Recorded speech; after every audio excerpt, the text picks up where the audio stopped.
dibohongi oleh kaum laki-laki kemampuan berzina. Jadi sangat sangat kuat ya dibanding kalau misalnya kita berbicara kepada sekelompok orang langsung kita memakai domir jamak misalnya. Antum ya. Sama juga antum ya kullukum kalian semua. Kita berbicara kepada kelompok itu secara langsung. Tapi kalau kita pakai ayu pembicaraannya kepada kelompok tetapi seperti masing-masing orang dibicarai. Ya. Itu sudah bisa kita rasakan betapa tertujunya perkataan ini nanti kepada orang-orang beriman. Ayyuha ya ayyuhalladzina aman. Ayyuha ha itu adalah namanya harfu at-tanbih. Harfu tanbih. Harfu tanbih artinya huruf yang eh, menekankan, menegaskan. Tanbih itu artinya kan menyadarkan gitu. Orang kalau lagi lalai ditambih ya, disadarkan, diingatkan ya, supaya dia tersadar, dia memberikan perhatian. Jadi harfu tanbih itu supaya orang memberikan perhatian. Ya. Ayyuha. Contohnya misalnya seperti kalau kita baca kalau kita mengatakan ha anada. Ha nanti ha anada. Inilah saya gitu kalau Arab ya. Ha anada. Ha huwa da. Ada orang dicari-cari mana orang tidak datang-datang tiba-tiba dia muncul. Ha huwa da. Itulah ha. Kita kayak mentambih orang kayak mengingatkan orang bahwa ini dia orang yang kita tunggu ya. Jadi ini juga dipakai pada misalnya kata ha ulai. Ha ulai. Jadi hanya itu tambih. Ulai ya mereka. Ha itu mengingatkan, menyadarkan orang bahwa inilah mereka. Ya, itu harfu tanbih namanya dalam bahasa Arab. Dia untuk menarik perhatian supaya orang memberikan perhatian. Sehingga ketika dikatakan ya ayyuha, kata Sibawayh, ya ini imam bahasa Arab ya, imam al-lughah al-arabiyah, beliau mengatakan ketika dipanggil dengan ya ayyuha itu panggilan itu seperti kita dipanggil dua kali.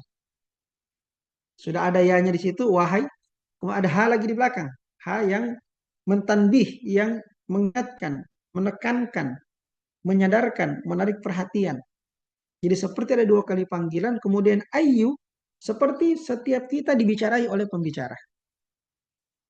Nah, jadi sudah terasa di sini ya ayyuha itu bobotnya seperti apa? Ya, ya ayyuha itu sangat berbobot panggilan itu. Alladzina amanu.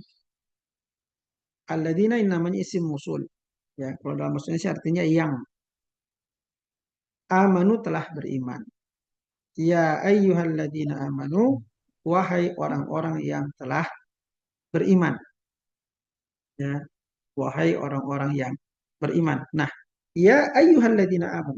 Kalau tadi kita memahami makna ya ayyuha itu dalam bahasa Arab sebenarnya. Kalau kita pilah ini ya, kita bedah ini kata ya ayyuha. Ada tiga huruf di situ ya, ayu dan ha. Ini sudah bisa tadi kita rasakan apa? Rasakan bobot ya. Dua kali kita dipanggil, yang satu memanggil, yang satu mengingatkan, menarik perhatian. Jadi seperti dua kali panggilan. Kemudian ayu, ayu seperti masing-masing kita dari orang beriman diajak berbicara oleh Allah Subhanahu Wa Taala. Seakan-akan Allah mengatakan ya fulan, ya fulan, ya fulan, ya fulan, ya fulan. Seakan-akan seperti itu. Itu ayu, ya ayyuha. Karena itulah kemudian sahabat Abdullah bin Mas'ud mengatakan, "Idza sami'tumullaha yaqulu ya ayyuhalladzina amanu fa'arihi sama." Kalau engkau mendengar Allah Subhanahu wa taala berfirman, "Ya ayyuhalladzina amanu." Wahai orang-orang yang beriman, maka pasanglah pendengaran kalian baik-baik. Dengarkan baik-baik. Fa innahu amrun ya'muru bihi aw nahyun yanha. Karena setelah ya ayyuhalladzina amanu itu akan datang perintah.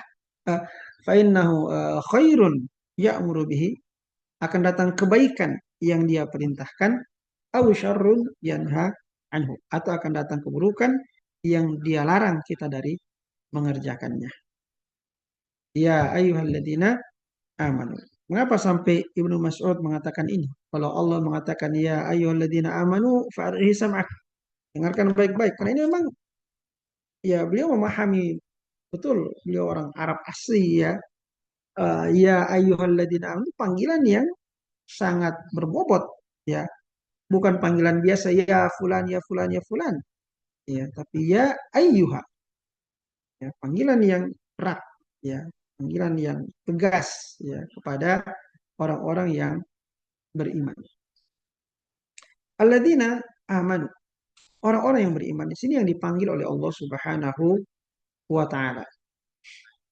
Ya, jadi alladzina amanu itu disifatkan dengan uh, apa namanya? Alladzina amanu. Kalau memang keimanan itu, ya, menjadi ciri yang menonjol pada diri seseorang. Katakan orang-orang yang beriman, ya. Orang-orang yang beriman artinya keimanan merupakan ciri yang menonjol pada dirinya.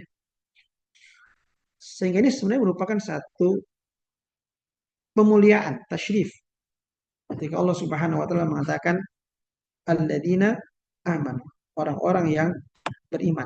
Yaitu kita sedang dimuliakan oleh Allah Subhanahu wa taala, ya, dengan panggilan alladzina aman. Karena tidak akan dikatakan alladzina amanu kalau keimanan tidak merupakan sifat yang menonjol pada diri seseorang. Misalnya ada orang yang disebut orang yang dermawan. Orang yang dermawan.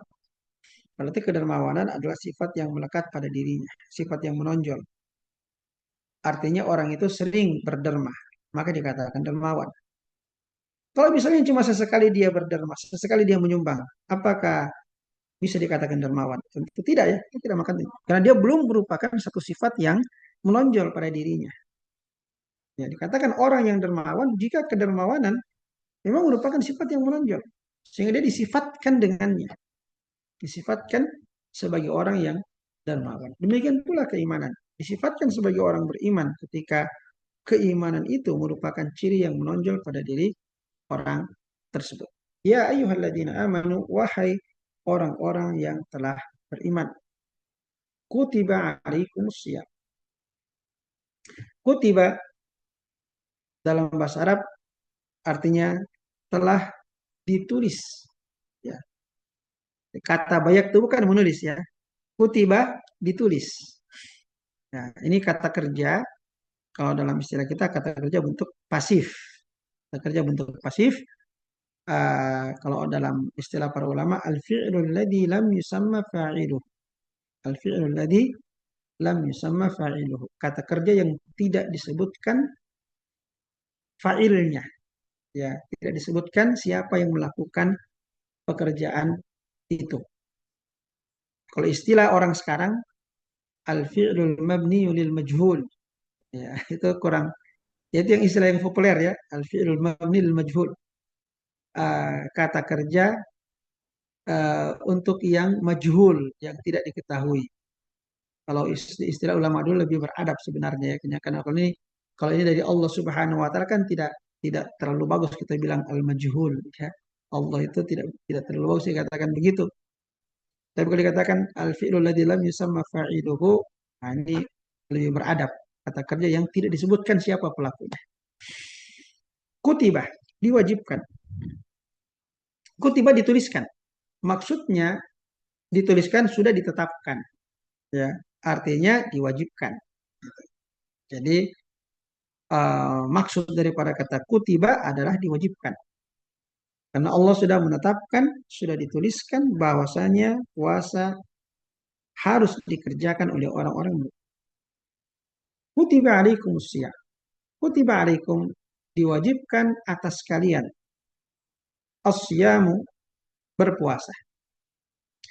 Asyam dalam bahasa artinya al-imsak, atau menahan. Semua bentuk menahan dalam kehidupan itu bisa dikatakan asyam dalam bahasa Arab. Kalau ada orang tidak mau bicara, itu juga dikatakan siam, puasa bicara, mogok bicara. Kalau ada orang tidak mau makan 1 jam, 10 jam, 5 jam, ya dikatakan siam juga. Ya, itu secara bahasa. Dan itu bisa kita baca dalam surat Maryam, ya, ketika ibunda Nabi Isa melahirkan Nabi Isa. Fa imma tarayinna minal bashari ahadan faquli inni nadartu lirrahmani sauman. Ya, saya bernazar untuk saum. Fa imma tarayinna minal bashari ahadan, kalau kamu melihat seorang dari manusia, wahai Maryam, faquli, maka katakanlah, inni nadartu lirrahmani sauma. Sesungguhnya saya telah bernazar untuk puasa, sauman. Lirrahman, untuk Allah Subhanahu wa taala yang Maha Rahman. Puasa apa di sini yang dimaksud? Dijelaskan dalam lanjutan ayat ini. Falan ukallimal yauma insiya. Maka hari ini saya tidak akan berbicara kepada siapapun. Itu dalam surat Maryam ayat ke-26. Yaitu contoh penggunaan kata siam atau saum dalam bahasa Arab, dalam bahasa etimologi yang digunakan dalam Al-Quran. Jadi tidak semua kata siam dalam Al-Quran berarti puasa dalam arti terminologi. Ada juga kata saum yang digunakan menurut arti etimologi seperti dalam surat Maryam tadi. Ya, itu inni nadartu lirrahmani sauman. Saya bernazar untuk berpuasa karena Allah Ar-Rahman. Yang dimaksud dengan puasa itu adalah puasa bicara. Falan ukallimal yauma insiya. Maka hari ini saya tidak akan berbicara kepada siapapun. Baik. Adapun setelah turunnya syariat, maka banyak kata-kata dalam bahasa Arab yang kemudian dipakai oleh syariat sebagai istilah untuk perbuatan tertentu. Sehingga artinya yang tadi dalam bahasa itu luas dipersempit. Ya, seperti as-saum ini. As-saum kemudian atau as-siyam setelah digunakan dalam syariat sebagai satu istilah, maka maknanya adalah al-imsak anil mufattirat min tulu'il fajri ila ghurubi syamsi mashuban bin niyah. Itu definisinya. Puasa menurut definisi syar'inya adalah menahan diri dari perkara-perkara yang membatalkan puasa dari terbitnya fajar hingga terbenamnya matahari yang disertai dengan niat. Nah, berarti dia menjadi lebih sempit maknanya, khusus untuk menahan makan, minum, berhubungan suami istri saja, dan khusus dari terbit fajar sampai terbenam matahari. Yang diikuti dengan niat, itulah yang disebut sebagai siyam dalam pengertian syariat. Ya. Adapun yang tidak memenuhi ini, maka dia bukan siyam dalam pengertian syariat. Kembali kepada siyam dalam penggunaannya dalam bahasa Arab yang asli. Kutiba alaikumus siyam. Diwajibkan atas kalian untuk berpuasa. Kata sebagian ulama, ketika Allah Subhanahu wa taala menyampaikan kepada kita dengan kata kerja pasif ini, itu ada hikmah yang bisa ditarik. Hikmahnya adalah bahwa uh, puasa itu sejatinya adalah amal yang berat, ya. Amal yang tidak mudah untuk dikerjakan. Apalagi ketika dia pertama kali diwajibkan. Nah, kita sekarang ya puasa terasa ringan gitu karena kita sudah terbiasa berpuasa. Itu pun banyak orang yang puasa tiap tahun puasa Ramadan, tapi merasa berat, tetap merasa berat. Setiap ada datang Ramadan, terasa beban begitu. Kenapa? Karena tidak pernah puasa sunnah. Sepanjang tahun tidak pernah puasa sunnah. Atau sangat sedikit puasa sunnahnya. Sehingga begitu datang Ramadan harus puasa tiap hari, persiapannya luar biasa. Ya, harus pokoknya makan sahurnya yang betul-betul, ya. Jangan sampai kita kelaparan nanti tengah hari segala macam. Jadi memang puasa itu terasa sebagai sebuah beban yang berat. Jadi bagaimana kita bisa rasakan ketika puasa itu pertama kali diwajibkan? Ya, pertama kali diwajibkan. Sebelumnya belum pernah orang puasa, tiba-tiba diwajibkan oleh Allah Subhanahu wa taala harus berpuasa dari terbit fajar sampai terbenam matahari. Apalagi sifat puasa ini di awal ketika dia diwajibkan nanti akan jelas, Masya Allah, itu lebih berat daripada puasa yang sekarang. Sehingga ketika disampaikan dengan kata kutiba, diwajibkan, kata sebagian ulama, itu mengesankan bahwa sesuatu yang berbeda dengan kalau Allah mengatakan kata Allahu alaikum. Ya, rasanya itu berbeda. Kalau Allah mengatakan kata Allahu alaikum, Allah mewajibkan atas kalian. Itu terasa bobotnya begitu berat. Dibanding ketika Allah mengatakan kutiba alaikum, diwajibkan atas kalian. Allah tidak menyebut namanya di situ. Bagi orang-orang beriman, nama Allah ketika disebut itu luar biasa bobotnya. Karena itu dikatakan dalam surat Al-Anfal, ya ayyuhalladzina innamal mu'minuna alladzina idza dzukirallahu wajilat qulubuhum. Sesungguhnya orang-orang beriman itu adalah orang-orang yang apabila disebut nama Allah, wajilat. Wajilat itu artinya takut. Ya, cuma sering kita baca terjemahannya bergetar. Wajilat artinya saya takut. Ya, takut hati mereka bergetar karena takut. Jadi bagi orang yang betul-betul beriman kan dipanggil orang beriman yang betul-betul beriman, ya. Yang memang keimanan adalah ciri yang menonjol pada diri mereka. Itu kalau disebut nama Allah bagi orang yang betul-betul beriman, terasa, bobotnya terasa itu. Ya, idza dzukirallahu wajilat qulubuhum. Jika disebut nama Allah, takut hati mereka. Maka bisa dirasakan orang yang mendapat ini ketika dia mendengarkan Allah mengatakan kata Allahu alaikum, Allah mewajibkan atas kalian, dengan ketika mereka mendengarkan kutiba alaikum, diwajibkan atas kalian tanpa menyebut nama Allah. Ini akan lebih lebih lebih ringan terasa. Ya, itu diantara hikmahnya. Dan kita bisa lihat beberapa contoh dalam Al-Quran, beberapa perintah yang memang berat. Memang berat itu Allah memakai, Allah berbicara, memfirmankan dengan menggunakan kata kutibah. Contoh misalnya, perintah berperang. Kutiba alaikumul qitalu wa huwa kurhul lakum. Wa as an takrahu syai'an wa huwa khairun. Ila akhir ayat. Tolong yang terbuka mic-nya ditutup dulu. Ustaz Akbar, ditutup mic-nya. Tidak masuk suaranya.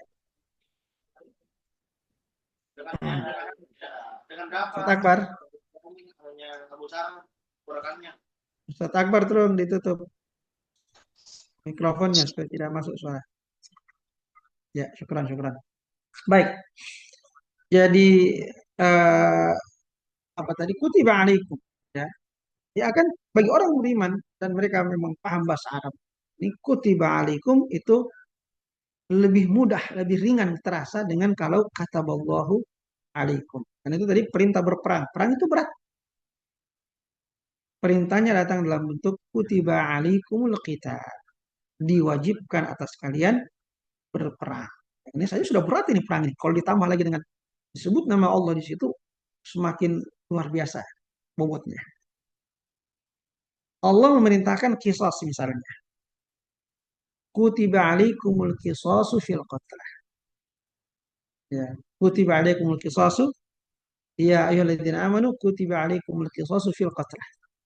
Wahai orang-orang beriman, diwajibkan atas kalian qisas dalam masalah pembunuhan. Jadi membunuh itu berat itu ya. Kalau orang itu membunuh ketika dia emosi itu lebih ringan sebenarnya daripada yang menjalankan hukuman ini algojo menjalankan hukuman.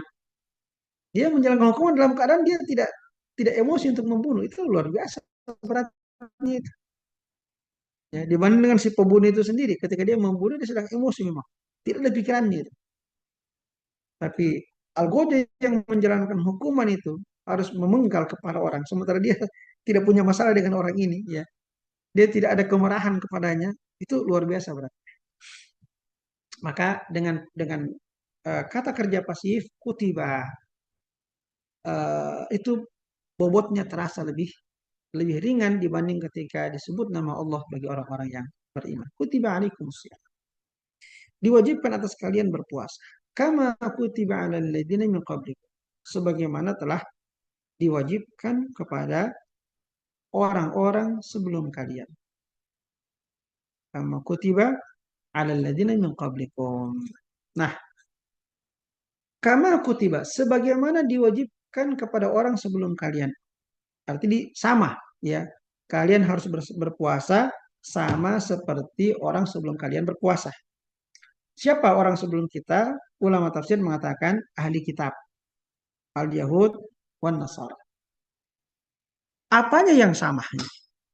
Ada tiga pendapat ulama di sini. Tiga pendapat ahli tafsir.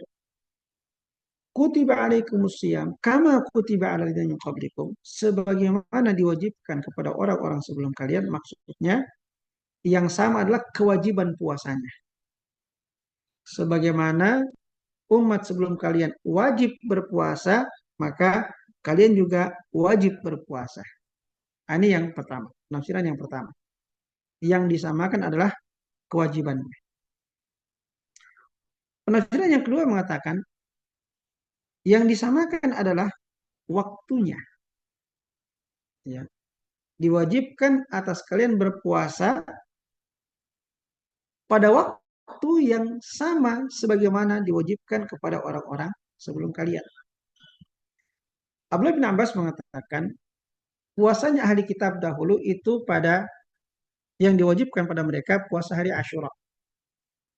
Ya, puasa hari Asyura ditambah 3 hari setiap bulan. Itu pendapat Abdullah bin Abbas radhiyallahu taala anhuma.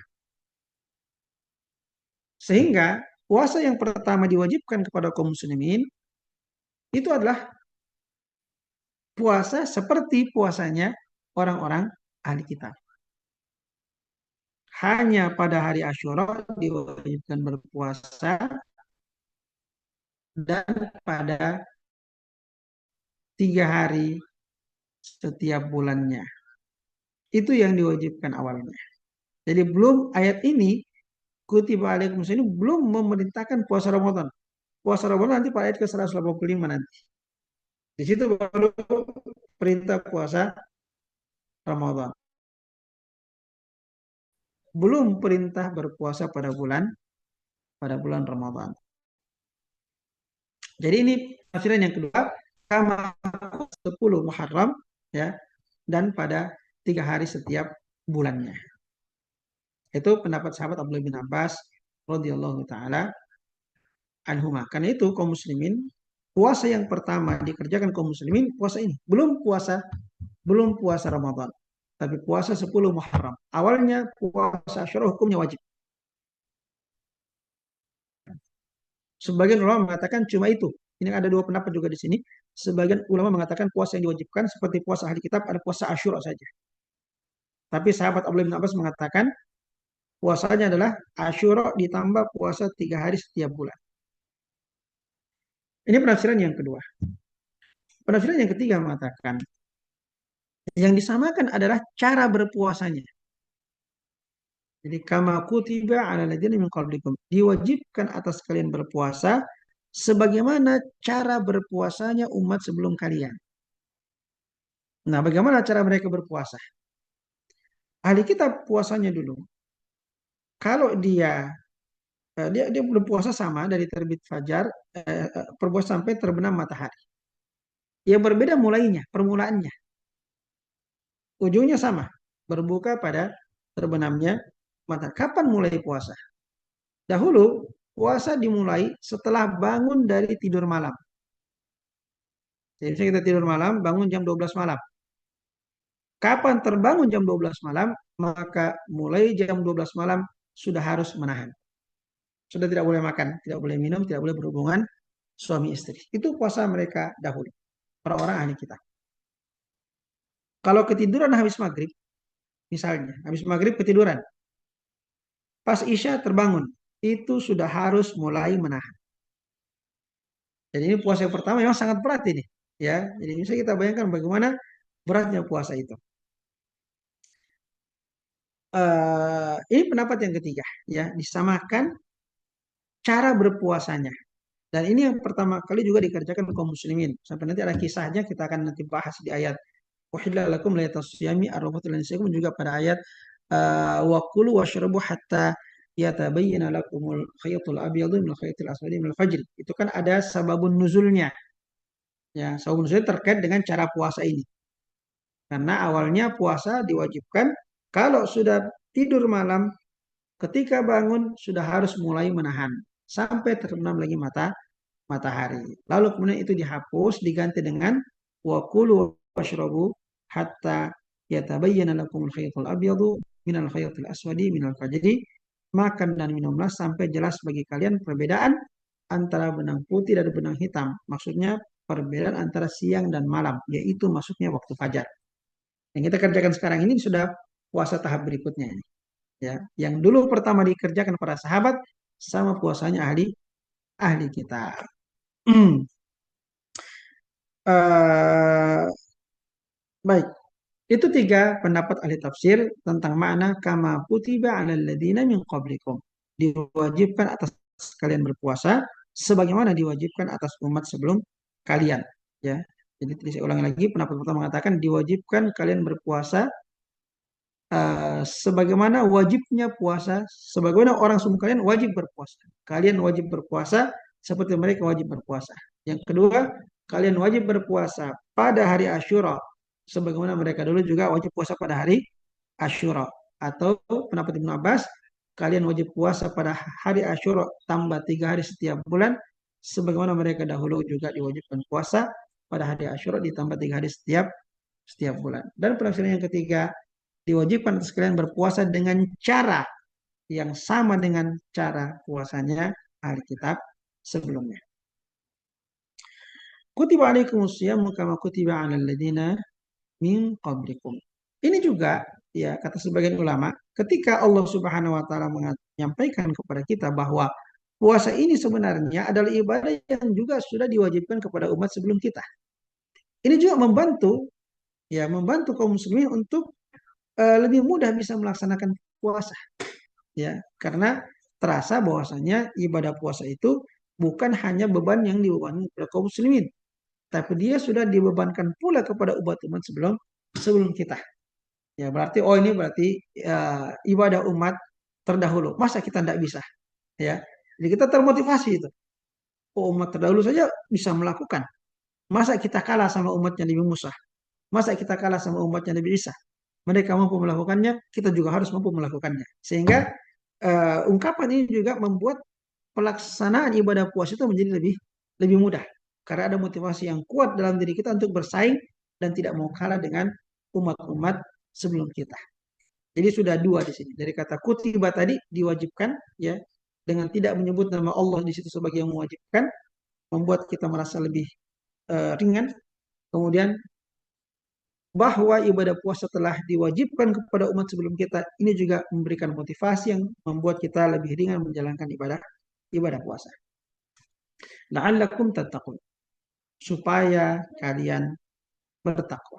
La'alla dalam bahasa Arab itu namanya at-tarajji.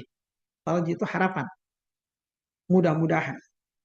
Tapi kata para ulama, kalau Allah Subhanahu wa taala mengatakan la'alla itu dari Allah Subhanahu wa taala, maka la'alla di situ bukan hanya harapan, tapi dia kepastian.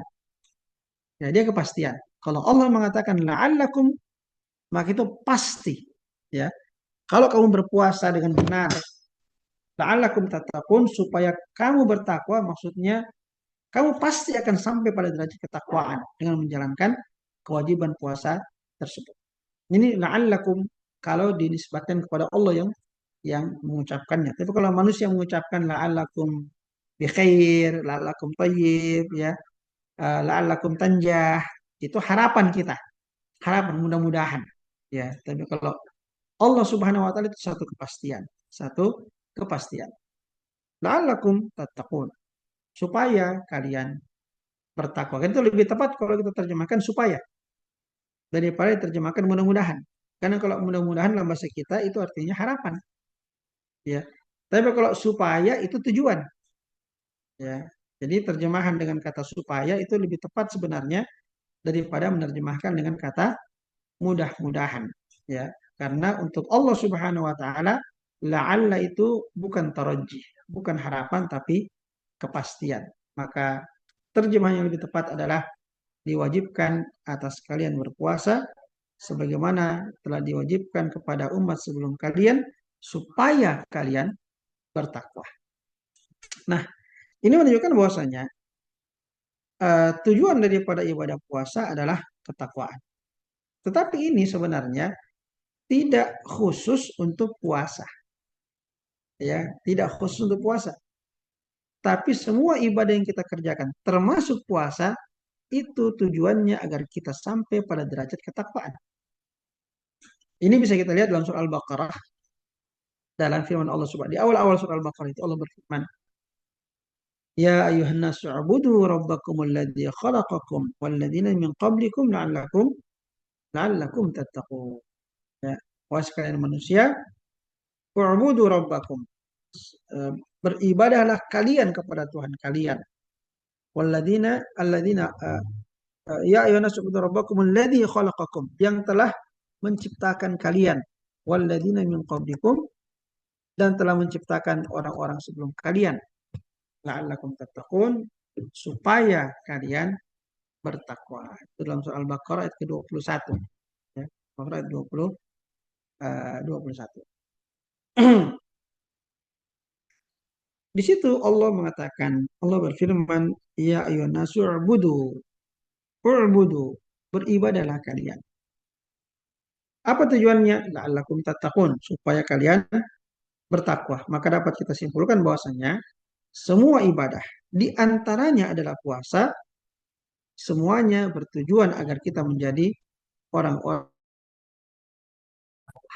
Karena itu, kita harus memperbanyak ibadah. Untuk sampai kepada tingkat ketakwaan, harus memperbanyak ibadah.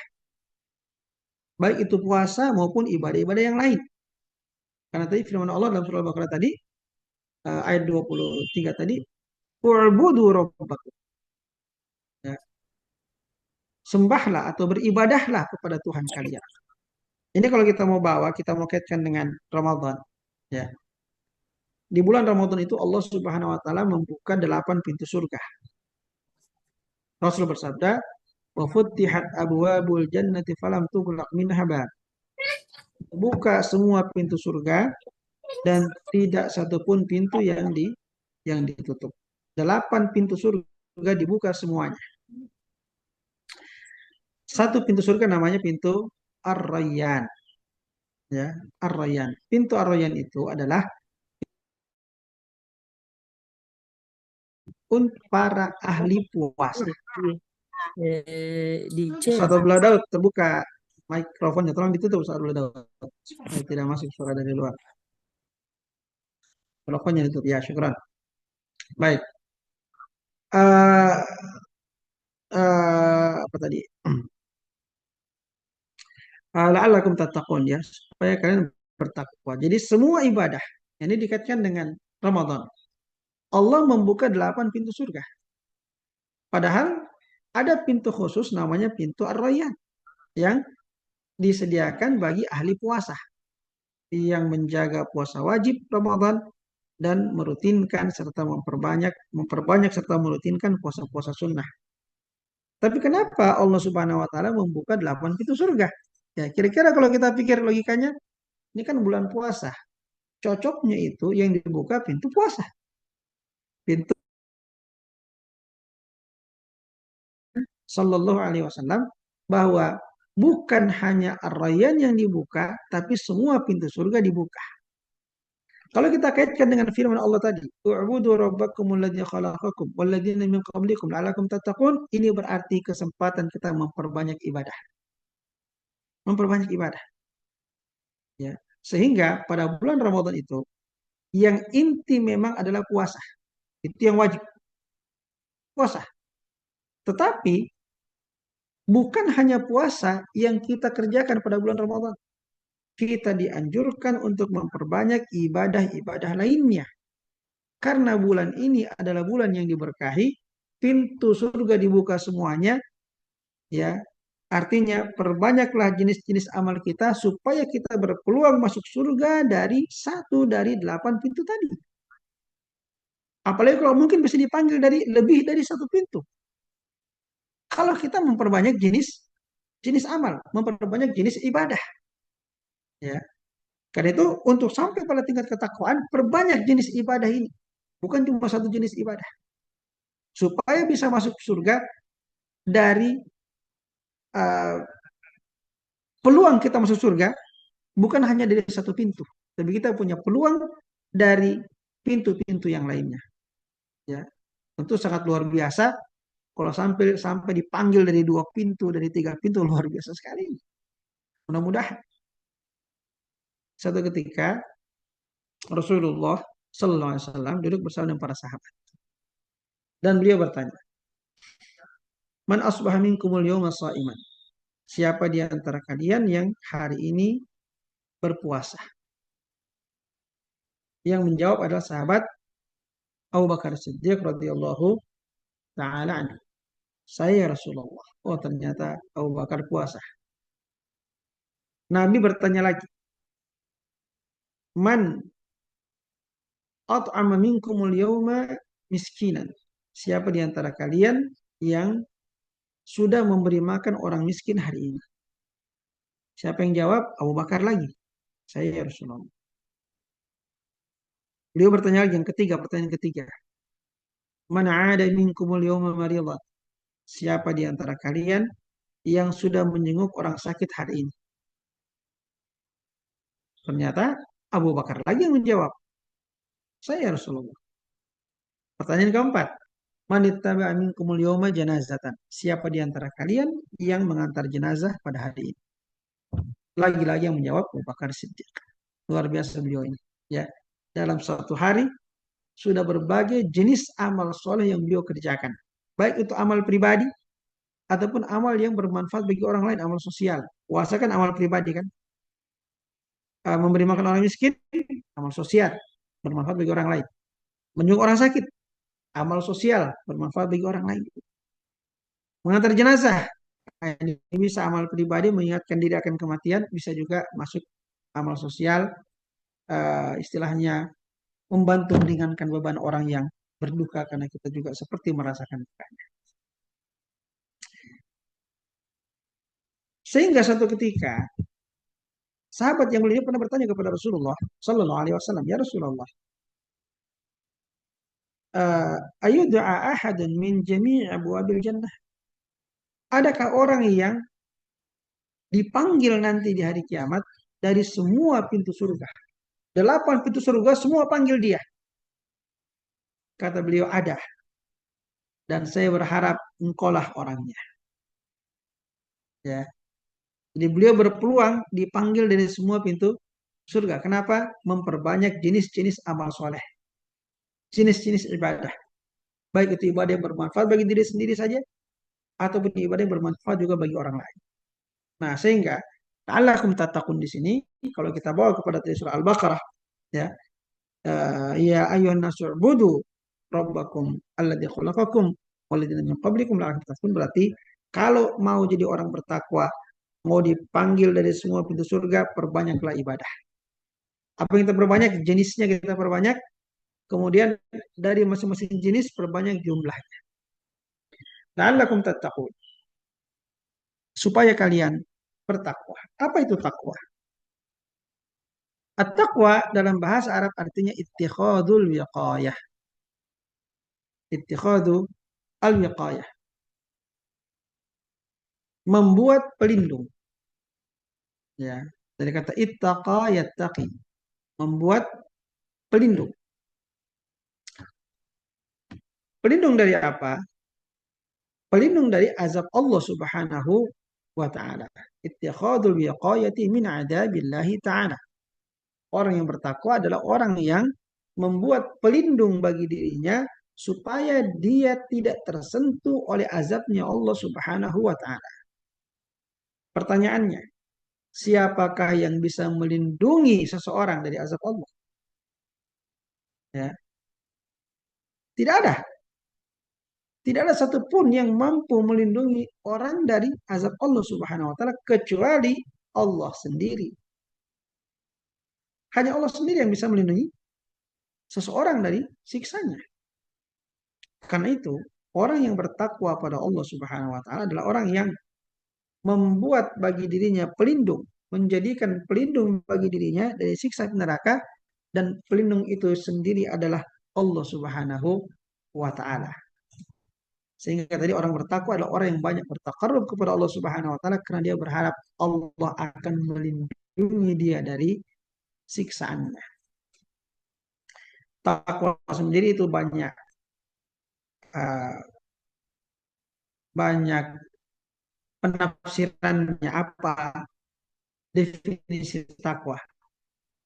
Dari sahabat saja ada tiga itu definisi takwa dari sahabat. Dari uh, Abdul Mas'ud, Ali bin Abi Thalib, Ali bin Abi Thalib masyhur ya. Al khawfu minal jalil wal amal bit tanzil wal ridha bil qalil wal isti'dad lil yawmir rahim. Takwa itu adalah pertama takut kepada Allah. Orang yang bertakwa pasti ada rasa takutnya. Sangat besar takutnya kepada Allah Subhanahu wa taala. Al khawfu minal jalil wal amalu bitanzil, dan dia pasti mengamalkan at-tanzil, mengamalkan Al-Qur'an Karim. Yang ketiga, waridha bil qalil. Dia ridha, menerima lapang dada dengan pemberian Allah apapun meskipun terlihat sedikit. Ridha, dia senang sekali setiap ada nikmat Allah, alhamdulillah. Meskipun orang lain melihat sedikitnya dia dapat nikmat, tapi dia sendiri merasa sudah sangat luar biasa nikmat dari Allah. Orang bertakwa. Yang keempat, al-isti'dadu liyaumir rahil, persiapan untuk hari keberangkatan. Hari keberangkatan ke akhirat maksudnya. Hari kita berjumpa dengan Allah Subhanahu wa taala, yauma yaqumun nasu lirabbil alamin, kita persiapkan memang. Itulah orang bertakwa. Takutnya kepada Allah sangat besar, mengamalkan Quran ya semaksimal mungkin, ridho dengan pemberian Allah meskipun sangat sedikit, dan dia um,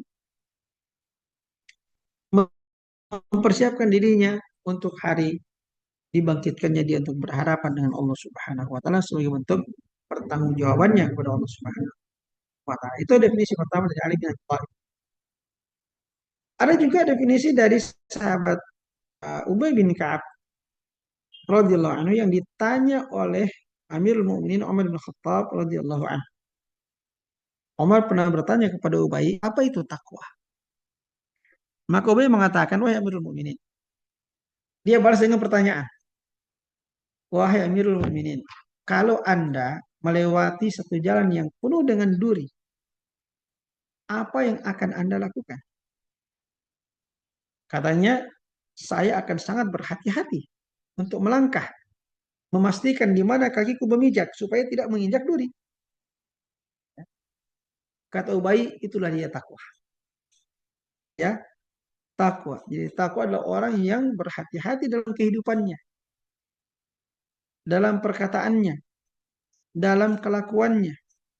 Karena dia tahu dia mungkin tergelincir dalam kata-katanya, mungkin tergelincir dalam perbuatannya.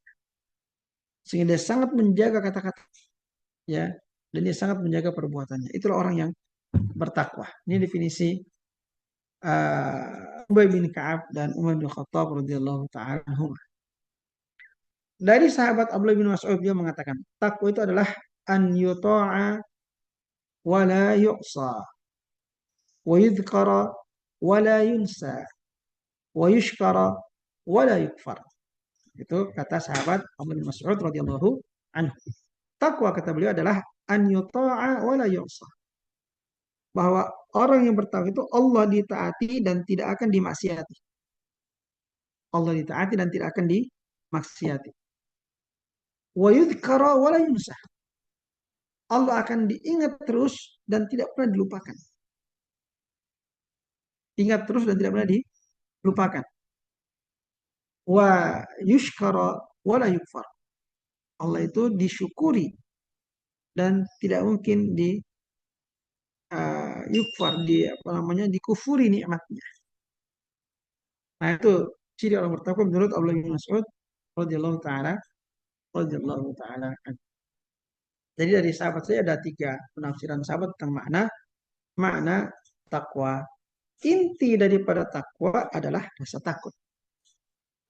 Adalah rasa takut. Ya, karena itu orang yang paling bertakwa adalah orang yang paling takut. Orang yang paling takut. Tadi kan kita mengatakan secara bahasa membuat perlindungan dari sesuatu, ya, mencari perlindungan dari azab Allah. Kenapa dia cari perlindungan? Dia sangat takut, ya. Jangan sampai terkena azab Allah Subhanahu wa taala. Itu beberapa definisi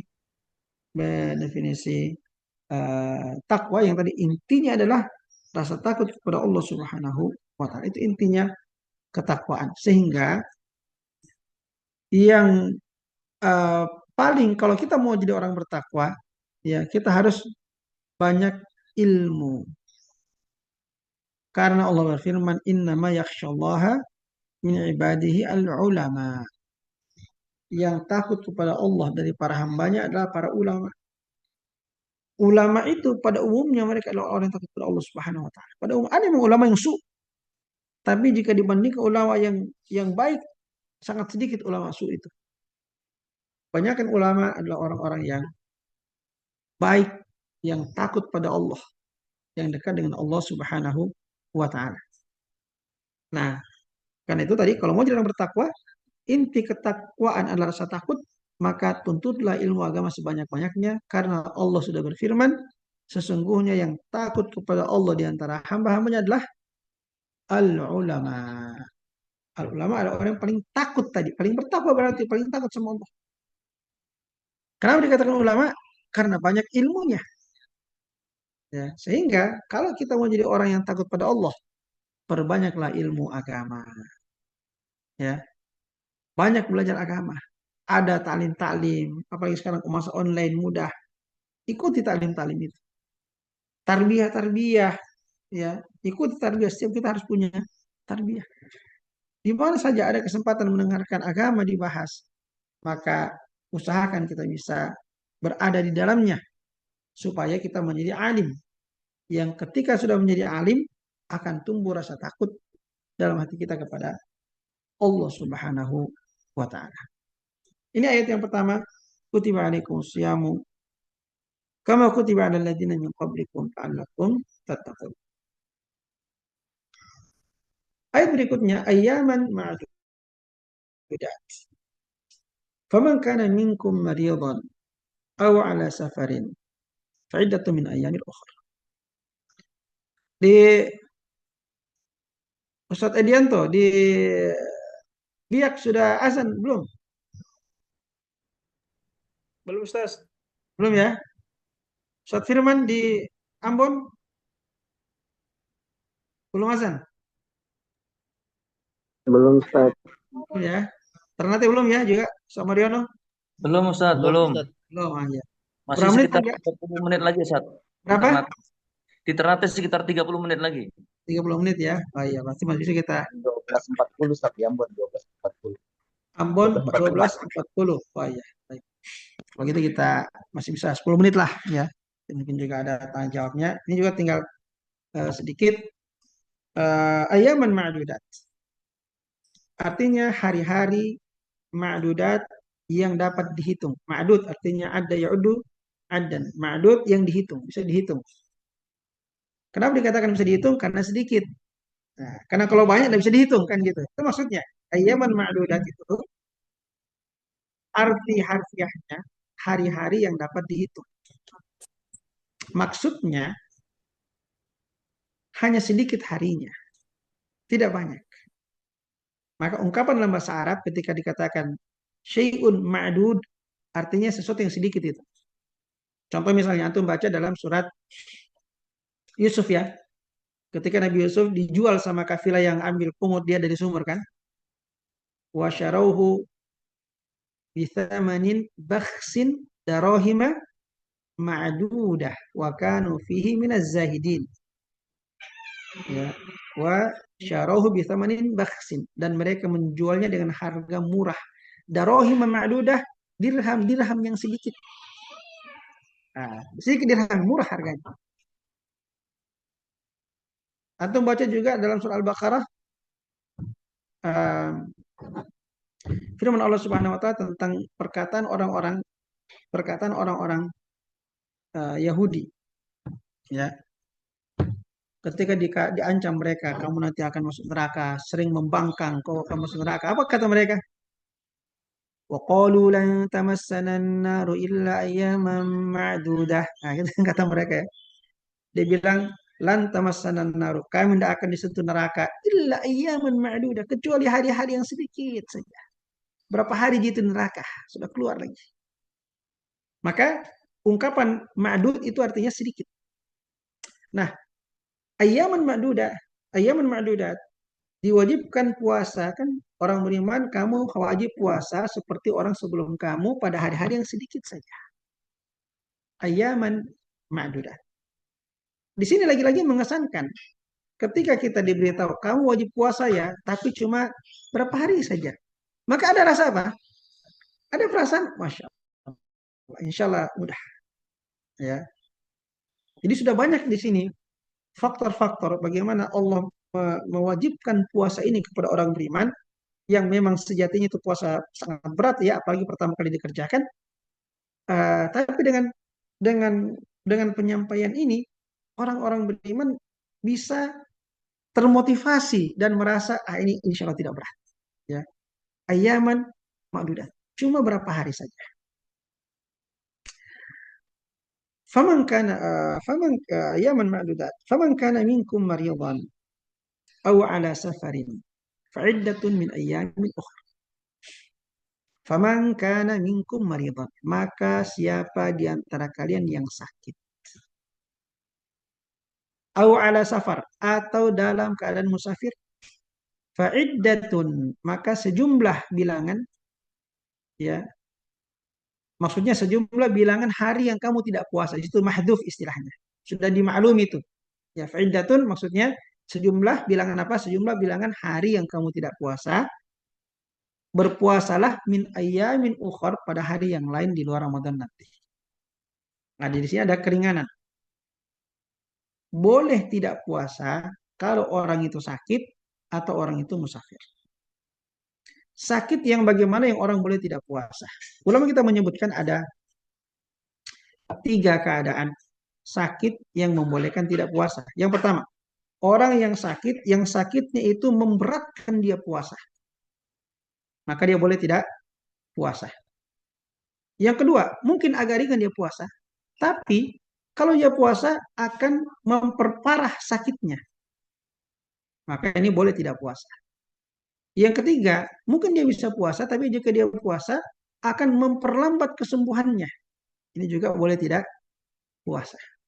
Inilah sakit yang diizinkan tidak berpuasa. Sakit yang memang berat kalau dia puasa, sakit yang akan memperparah sakitnya atau sakit yang akan memperlambat kesembuhannya. Ini yang pertengahan. Tetapi ada sebagian ulama yang sangat memudahkan dan ada juga yang sangat memberatkan.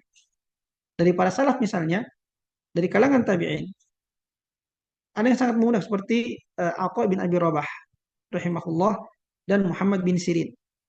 Dua tabi'in terkemuka min kibari tabi'in. Beliau berpendapat yang penting dikatakan sakit, ya orang semua sepakat bahwa kamu sedang sakit, ya udah boleh berbuka puasa, biar ringan-ringan, ya biar cuma flu-flu biasa saja misalnya. Karena dalam ayat dikatakan sakit, dan kalau sudah disepakati bahwasanya ini adalah sakit, ya udah bisa buka puasa. Nanti kalau kembali kepada urf gitu ya, kalau secara urf sudah dikatakan sakit, ya udah sudah dapat keringanan, tidak berpuasa. Itu pendapat apa bin Abi Rabah dan Muhammad bin Sirin rahmatullahi alaihi. Tapi di antara tabi'in juga ada yang sangat memberatkan, seperti Hasan al-Basri dan Ibrahim an-Nakhai rahmatullahi alaihi. Kedua, tabi'in mengatakan tidak boleh berbuka puasa orang sakit kecuali yang sudah tidak bisa sholat sambil berdiri.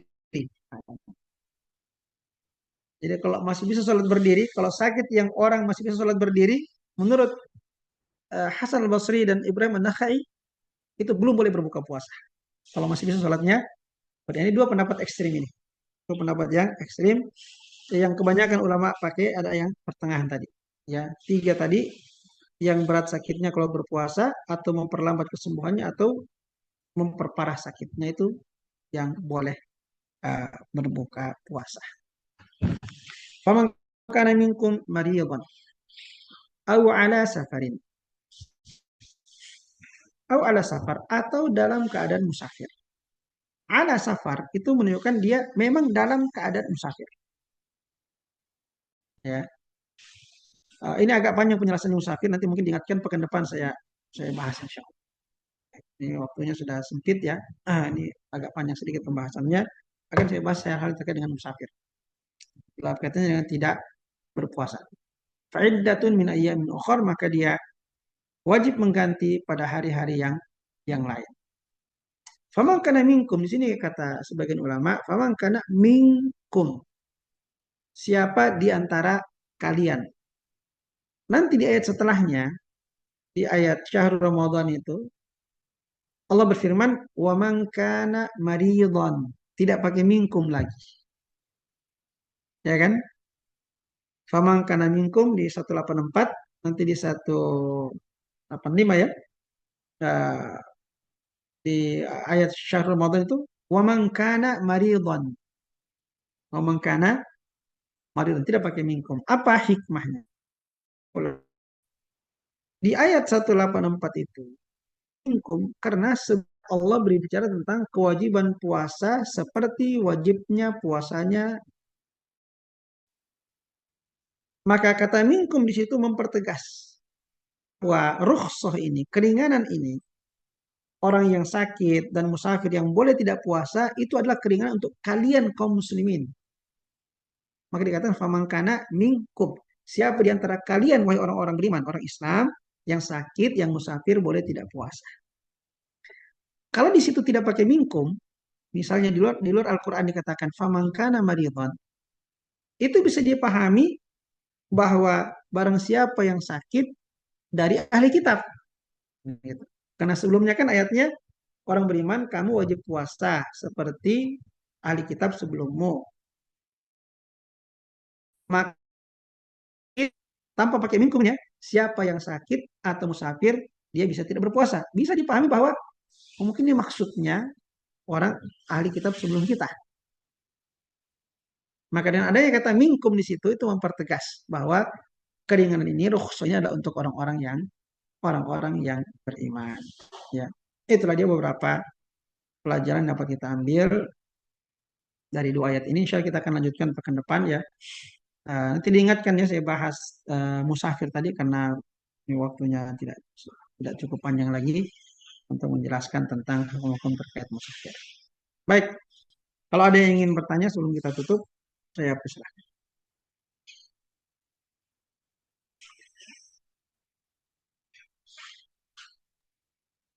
Ya, saya ya, ini salah di hadis disebutkan bahwa terbukanya pintu-pintu surga dan ditutupnya pintu-pintu neraka. Nah, kalau misalnya bisa memahami bahwa orang yang meninggal di bulan Ramadan, apakah itu menjadi sebuah apa ada keutamaan karena saat itu dibuka pintu surga dan ditutup pintu neraka? Itu aja, Ustaz. Ya. Sebenarnya tidak ada secara khusus dalil yang menyebutkan keutamaan meninggal pada bulan Ramadan. Sepanjang yang saya ingat itu tidak ada dalil khusus atau misalnya dalam dengan dibuka pintu surga, ditutup neraka itu tentu terkait dengan orang yang memanfaatkan Ramadan. Karena kalau dia tidak memanfaatkan Ramadan juga dengan memperbanyak ibadah, ya maka apa artinya pintu surga dibuka semua dan pintu neraka ditutup semua. Kalau orang juga masih maksiat misalnya, pintu neraka ditutup dia masih maksiat juga, maka itu tidak akan bermanfaat bagi dia. Ya, jadi ketika Rasul mengatakan bahwasanya pintu surga dibuka semuanya, kata itu hikmahnya apa? Supaya kita termotivasi untuk memperbanyak jenis ibadah. Supaya berpeluang masuk surga dari mungkin tidak bisa masuk dari pintu puasa, mudah-mudahan bisa masuk dari pintu sholat misalnya. Kalau tidak bisa, mudah-mudahan bisa masuk dari pintu pintu baca Quran. Kalau mungkin juga tidak, mudah-mudahan dia masuk dari pintu sedekah misalnya. Jadi memperbanyak itu ada kita ketika pintu surga dibuka semua, membuat kita termotivasi memperbanyak ibadah. Nah, itu maksudnya. Ketika pintu neraka ditutup semuanya, kita dimotivasi untuk meninggalkan maksiat. Ya, nah, itu kan menunjukkan kamu tidak akan masuk neraka. Tapi kan siapa yang tidak masuk neraka? Yang tidak masuk neraka yang tidak punya dosa. Kan gitu ya. Karena sebab masuk neraka adalah dosa. Kapan orang tidak masuk neraka? Kalau sudah tidak punya dosa. Ya. Atau dosanya dihapus sama Allah. Itu kan nanti tidak punya dosa juga kan gitu ya. Ya, kecuali nanti yang apa namanya, nah, yang khusus kalau dapat syafaat di hari kiamat itu keadaan khusus. Tapi secara kita di dunia masuk neraka itu sebabnya dosa. Nah, kalau tidak punya dosa berarti tidak akan masuk neraka. Peluangnya ada pada bulan Ramadan. Ramadan ditutup semua pintu neraka dan Allah berikan ampunan seluas-luasnya. Ya kan? Karena banyak sekali hadis tentang ampunan di bulan Ramadan, ya, banyak sekali hadisnya tentang ampunan. Maka Nabi mengatakan siapa yang ketemu Ramadan dan tidak mendapatkan ampunan dia adalah orang hamba yang celaka dia. Ya. Celakalah seseorang, buruklah seseorang, adrakahu Ramadan walam yughfar lahu. Jadi itu maksudnya ketika Allah menutup semua pintu neraka agar kita memanfaatkan dengan sebaik-baiknya, meninggalkan maksiat, banyak bertobat dan memperbanyak ibadah supaya mendapatkan ampunan Allah Subhanahu wa taala. Sehingga kalau sekedar meninggal pada bulan Ramadan, ya kembali kita akan melihat bagaimana orangnya sebenarnya. Ya, bagaimana amalnya. Ya, baru bisa kita kaitkan bahwa ini insya Allah merupakan satu kebaikan. Wallahu taala. Apa Ustaz, saya dulu sedikit ada pertanyaan. Fadhal, Saya lupa fadhal, lupa ingat jawaban. silakan, silakan. Saya ditanya oleh teman bahwa katanya kalau bulan Ramadan itu setan dibelenggu. Ya, Tetapi kenapa banyak umat Islam masih melakukan kemaksiatan di bulan Ramadan? ya, Apakah eh, dalam artian bukan godaan setan? ya, ya. Ada dua penjelasan di sini. Dalam sebagian riwayat dikatakan sufidat marodatu asyayatin. Marodah asyayatin artinya setan yang kuat, setan yang besar. Sehingga bisa dipahami setan yang kecil tidak diikat. Ya, artinya orang itu masih bisa mungkin tergoda sama setan kecil. Meskipun itu sebenarnya sudah istilahnya orang, kamu ini keterlaluan sama setan kecil saja kalah gitu. Harusnya kan tidak boleh kalah ini karena setan yang kuat sudah diikat. Masa lawan setan kecil yang kamu kalah? Maka masih banyak mas karena kalah sama setan kecil. Itu penjelasan pertama. Penjelasan yang kedua, bahwa semua setan diikat. Ya, sufidati syayatin, diikat semua setan-setan. Kok masih berbuat maksiat? Karena kita punya dua musuh.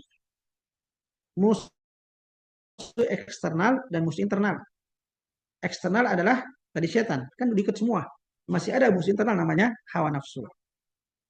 Dalam surat Yusuf, inna nafsa la'ammaratun bisu. Sesungguhnya nafsu itu selalu memerintahkan kepada keburukan.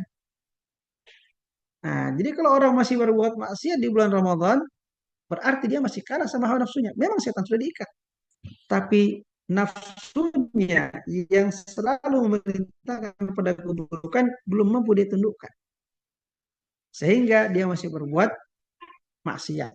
Maka ada dua penjelasan dalam hal ini. Bisa berarti setan besar yang diikat, setan kecil masih berkeliaran, dan orang masih kalah sama setan kecil. Atau berarti setan semua diikat, tapi masih ada hawa nafsu. Ya, masih ada hawa nafsu yang menggelincirkan manusia. Maksudnya dokter Sabri ini perjalanan umroh insya Allah. Kita doakan dia semoga perjalanannya lancar. Ya, beliau lagi di sana kayaknya, mau berangkat. Nanti doakan kita dokter Sabri di sana. Ya baik, silakan yang lain, fadhal. Ustaz. Fadhal, fadhal. Apakah boleh kita mempermisalkan keadaan kita di bulan suci Ramadan ini dengan sesuatu untuk memancing semangat para kaum muslimin? Misalnya kita sampaikan di ceramah-ceramah kita. Apa misalnya contohnya? Mempermisalkan seperti Misalnya apa? karena Ramadan ini Ramadan yang penuh dengan berkah ya dengan semua amalan dilipat gandakan. Jadi kita permisalkan bahwa sekarang kita berada di ruangan yang penuh dengan perhiasan emas, permata dan seterusnya. Sehingga kita disuruh untuk memanen semua perhiasan itu dengan waktu yang terbatas. Boleh, boleh. Boleh Kira-kira saja. Itu namanya eh, jadi kita dalam berbicara bisa saja itu tamthil, salah satu maknanya menguatkan penjelasan, ya, atau menarik perhatian. Jadi kalau kita memperumpamakan tadi seperti bulan Ramadan, seperti kita berada dalam satu ruangan yang penuh dengan perhiasan dalam waktu yang singkat, itu boleh saja, ya, untuk mendekatkan kepada pemahaman supaya orang merasa bahwa betul-betul Ramadan waktu yang sangat berharga. Jangan sampai kita luput dari memanfaatkan. Itu boleh insya Allah. Faham? Ya, Ustaz, syukron. Silakan, Fadlan. Yang pertama, Ustaz, tiap malam ada yang dibebaskan dari neraka. Itu maksudnya Ya. gimana, Ustaz? Sementara sekarang belum ada penghuni neraka. Kemudian yang kedua, pintu surga dibuka. Terus sementara dibuka juga belum ada yang masuk karena belum kiamat. Itu Ya. mohon di penjelasan, Ustaz. Syukron. Ya, afwan. Pertama, Nabi mengatakan walillahi utaqa'u minan nari wa dzalika kulla lailah. Allah memiliki hamba yang dibebaskan dari neraka, dan itu tiap malam. Tiap malam ada hamba yang Allah bebaskan dari neraka. Maksudnya bukan berarti sudah masuk neraka pun dibebaskan, bukan. Maksudnya adalah dia ditetapkan tidak akan masuk neraka, bebas. Ya. Jadi bebas itu bukan hanya orang yang sudah ditangkap pun dibebaskan. Ada bebas dalam artian jaminan. Anda bebas. Artinya Anda tidak akan mungkin ditangkap gitu. Ya, Anda tidak akan mungkin masuk neraka. Kalau Allah sudah bebaskan dari neraka, artinya si fulan tidak mungkin masuk neraka. Itu setiap malam Allah tetapkan fulan bebas dari neraka, fulana bebas dari neraka. Berarti dia tidak akan masuk neraka. Tidak punya dosa yang banyak barangkali. Ya, punya dosa yang banyak yang memungkinkan dia masuk neraka. Andai kan dia mati saat itu mungkin saja dia masuk neraka. Tapi karena Allah lihat dia bersungguh-sungguh beribadah, Allah dengarkan rintihannya meminta ampun, ya, selama bulan Ramadan maka Allah catatkan fulan bebas dari neraka, fulana bebas dari neraka. Dan kalau itu sudah dicatat sama Allah, maka sudah pasti tidak akan masuk neraka. Itu maksudnya. Dibuka pintu surga, padahal belum ada yang mau masuk surga. Tidak harus ketika pintu surga dibuka harus ada orang masuk. Tidak harus kan? Tidak harus ketika pintu dibuka ada yang masuk. Ya. Pintu dibuka menunjukkan juga rahmat Allah. Allah buka pintu surganya. Ya. Dan ini menunjukkan rahmat Allah yang luas. Maka tadi kaitannya dengan kita adalah apa?